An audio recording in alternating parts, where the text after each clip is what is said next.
Okay, a little bit different type of a video this time. Today I'm gonna look at some SCPs that are axolotl-like and compare them to my axolotl. I have my other phone here. I'll look up some axolotl SCPs on here and see their classifications and everything.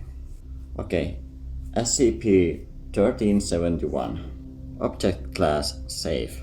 SCP-1371 is to be kept in a glass aquarium located in a Level 1 security cell at Site 18. It is to be fed a diet of 1 earthworm once every 3 days. So far, this sounds very much like a normal axolotl. So let's see where it goes to the anomalies. SCP-1371 appears to be a juvenile leucistic axolotl. I think the leucistic means like the lighter tone ones. Yeah, leucistic is just the white with pink. What do you call those? I don't know. Then there's the black melanoid, which is I think even darker than a color.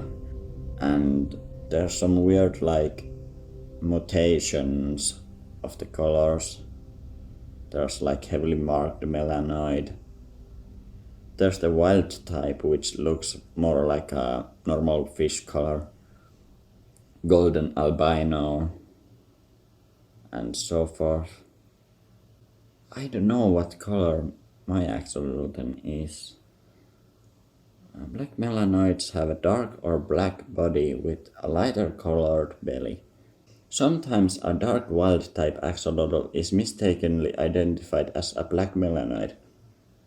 The way to avoid this mistake is to look closely at the eye. A dark wild type will have a shiny ring around the pupil of the eye. A melanoid will not have this shiny ring. I've actually never looked too close.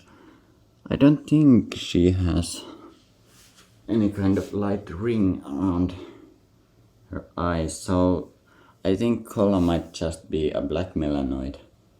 Okay, back to the SCP. SCP-1371 appears to age as a common axolotl would, although it is very durable and capable of withstanding moderate changes in atmosphere and contaminants that would normally harm a member of its species.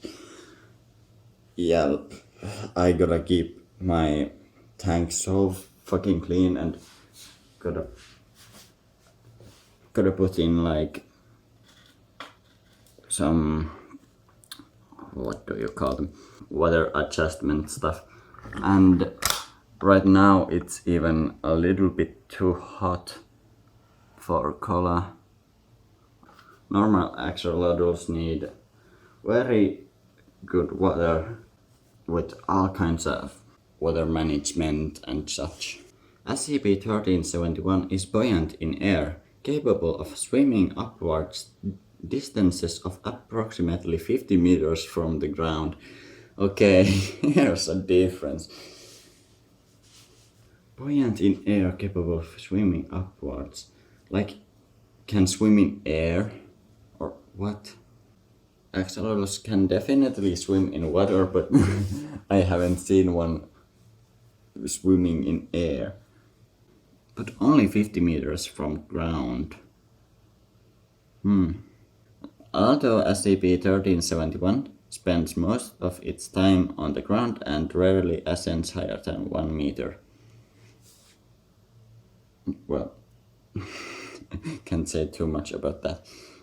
Kola just chills, usually in that exact spot, or sometimes even on top of this mountain thing, or in the vase, or whatever you call it. While SCP-1371 is airborne, special care should be taken not to apply physical force to SCP-1371 without the intent to hold it, as this may damage the object. During testing protocol, researcher Sanders attempted to pet SCP-1371, causing it to descend and then ascend upwards at a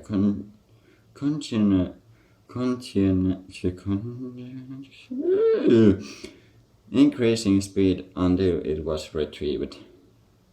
Following these observations and additional tests, it is believed that SCP-1371, when affected by an external force that would move it downwards, generates a massive excess of buoyancy to compensate for its displacement. Incident 1371A. Testing was authorized for an outdoor experiment in which SCP-1371 would be displaced while it was midair. SCP-1371A was outfitted with a tracking device before testing commenced. Researcher Breen physically removed the object from the tank. SCP-1371 unexpectedly latched onto researcher Breen's finger. In response, Breen grasped SCP-1371 to remove his finger, causing SCP-1371 to move 47 kilometers into the stratosphere in the space of 30 minutes. SCP-1371 returned in 16 hours unharmed, slowly floating downwards to the exact position from which it was launched. It is the opinion of those presiding over the experiment that no further testing is necessary for this object. So it's like a super axolotl that can just swim in air and lodge into space and not die. What? They say glass aquarium, but they don't say if it needs water or can it just be filled with air. And how long was the 1371A in the air for? 16 hours. Okay, so there was no hurry to feed it again. It's like a normal axolotl, but a lot stronger and can swim in air and lodge into space or something.